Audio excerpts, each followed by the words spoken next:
उत्तर प्रदेश की पूर्व मुख्यमंत्री और बहुजन समाज पार्टी की राष्ट्रीय अध्यक्ष मायावती सुपर नहीं हाइपर एक्टिव हो रही हैं और उनके निशाने पर है, उनके एकदम रडार पर है 2027 का यूपी विधानसभा चुनाव। अब एक चीज जान लीजिए, मायावती अचानक इतनी एक्टिव क्यों हुई है वो तो मैं बताऊंगा ही। ये भी मैं आपको बताऊंगा कि भले ही 2007 से 2012 के बीच जब ये मुख्यमंत्री थी, उसके बाद से बीएसपी का बहुत बुरा हाल रहा, लेकिन जब आप वोट परसेंटेज देखेंगे बीएसपी का विधानसभा चुनाव में तो आप भी कहेंगे कि मायावती जिसको चाहे मुख्यमंत्री बना सकती है। और ये मैं क्यों कह रहा हूं, वो आंकड़े, वो फैक्ट, वो खुद आपको बताएंगे। तो मायावती के बारे में सबसे नई खबर क्या आई है वो मैं आपको बता देता हूं। अब 9 मॉल एवेन्यू से मिशन यूपी उत्तराखंड संभालेंगी मायावती। दिल्ली में बंगला खाली होने के बाद लखनऊ में सरगर्मी। आपको पता होगा कि दिल्ली में मायावती ने जेट प्लस सिक्योरिटी होने के बावजूद बंगला खाली किया। अब उसके पीछे 2 वजह बताई गई। पहली वजह ये जो मायावती की ओर से आई है उसमें यह है कि इनके बंगले के सामने एक स्कूल था, तो मायावती जब निकलती थी तो अब जेट प्लस सिक्योरिटी का प्रोटोकॉल अलग होता है, उस वजह से, और स्कूल बसें निकलती हैं तो बड़ा डिस्टर्बेंस होता है। मायावती ने इसलिए ये बताया गया कि ये वजह थी उनके बंगला खाली करने की। एक वजह यह भी है कि मायावती के समर्थकों के बीच जो मायावती की विरोधी पार्टियां हैं, जिनमें एएसपी मान सकते हैं क्योंकि खिलाफ चुनाव लड़ती है और वोट बैंक लगभग एक सा है, और भी जिसमें बीजेपी है, एसपी हैं, कई पार्टियां हैं, उनकी ओर से यह प्रचारित किया जा रहा था कि मायावती तो बीजेपी से मैनेज है, देखो बंगला भी लिया हुआ है, जेट प्लस सिक्योरिटी भी ली हुई है। और मायावती ऐसे किसी भी अफवाहों अटकलों के बीच बीजेपी, एसपी, कांग्रेस इनके खिलाफ चुनावी रण में नहीं उतर सकती थी, क्योंकि वो चाहती थी कि पहले वोटर का क्लियर रहे, कोई उसको कंफ्यूजन ना रहे, कॉन्सेप्ट क्लियर रहे कि बीएसपी अपने दम पर चुनाव में उतर रही है। अब देखिए मायावती ने क्या किया है, बिहार की 243 सीटों पर चुनाव लड़ने का ऐलान कर दिया है। अब मायावती को भी पता है कि बिहार में दलित, महादलित बहुत बड़ा वोट बैंक है। अब वहां बीएसपी किस हद तक उनमें सेंधमारी कर सकती है, इस पर मेहनत करनी बाकी है। और मायावती का एक और इशारा देखिए, यह देखिए, बाढ़ से त्रस्त जनता और भ्रष्ट सिस्टम, मायावती ने खोली पोल। यह प्रभात खबर की मैं आपको रिपोर्ट बता रहा हूं।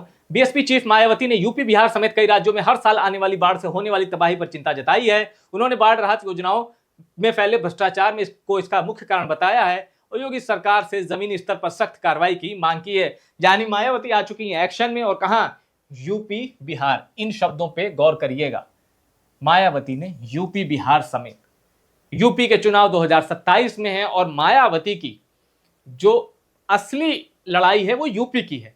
बिहार में जा रही है, लेकिन बिहार में मायावती ना तो सीएम उम्मीदवार है, ना बीएसपी ऐसा कोई चमत्कारी प्रदर्शन कर देगी कि वो बीएसपी का कोई शख्स सीएम बन जाएगा बिहार में। ऐसा कुछ नहीं होने वाला। हाँ, बीएसपी कईयों का खेला बिगाड़ेगी बिहार में, इतना तय।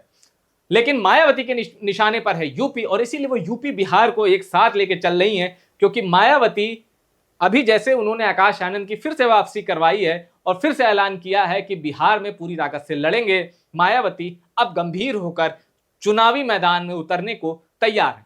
अब मैं आपको बताता हूं कि आखिर कैसे मायावती और बीएसपी को कभी भी उत्तर प्रदेश की सियासत से इग्नोर नहीं किया जा सकता। आंकड़ों के हवाले से मैं आपको ये बात समझाने जा रहा हूं।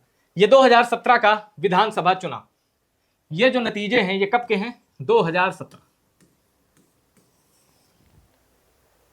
योगी Adityanath BJP, Akhilesh Yadav SP, Mayawati BSP. अब 2017 में हुआ क्या था, एसपी और कांग्रेस ने मिलकर चुनाव लड़ा था।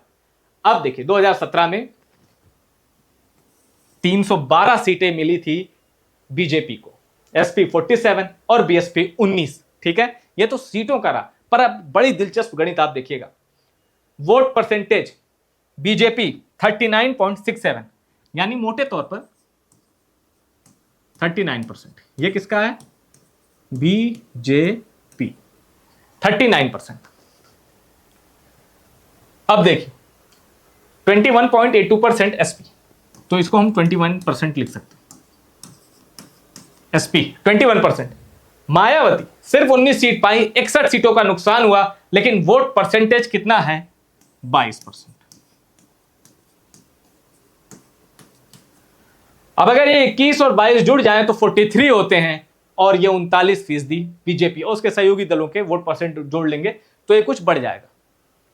ये 2017 के विधानसभा चुनाव की गणित मैंने आपको बताई कि कैसे ये क्वेश्चन जो है वो बीजेपी पे भारी पड़ सकता है। 2017 में क्या हुआ था, ओबीसी वोट बैंक और नॉन जाटो दलित वोट बैंक में बीजेपी ने गजब की सेंधमारी की थी और सीएम का चेहरा भी कोई नहीं था। उसके बाद भी बीजेपी ने शानदार प्रदर्शन करते हुए 300 से ज्यादा सीटें हासिल की थी। 300 से ज्यादा सीटें, रिकॉर्ड तोड़। यह रहा 2017 का गणित। अब एक और चौंकाने वाली चीज छुपी है 2022 के यूपी विधानसभा चुनाव। यह 2022 का डाटा मैं आपको बता रहा हूं। 2022 का इलेक्शन यूपी। अब ये देखिए 41% वोट शेयर, ये किसका है, बीजेपी। सिर्फ मैं वोट शेयर की बात करूंगा, सीट उठ भूल जाइए। 41% बीजेपी, 32% ये कौन है, एसपी। समाजवादी पार्टी 32% बीजेपी, 41% और 12.9 यानी करीब 13% वोटों के साथ बीएसपी। ये पूरी कहानी। अब 13 और 32 जोड़ें, 13 + 32 ये होता है 45 और बीजेपी 41। 45-41 ये पूरी गणित है। हालांकि जो सामने दिख रहा है ऐसा कुछ बहुत यही हो जाए चुनाव में, ऐसा भी नहीं था। क्योंकि क्या होता है, मायावती और समाजवादी पार्टी ने जब चुनाव मिलकर लड़ा था 2019 में, और तब मायावती के तो 10 सांसद जीत गए, समाजवादी पार्टी के 5 जीते थे यूपी में। तब समाजवादी पार्टी ने कहा था कि देखो हमारा वोट तो, हमारा समर्थक तो आपके पास चला गया, आपका वोटर हमारे पास नहीं आया।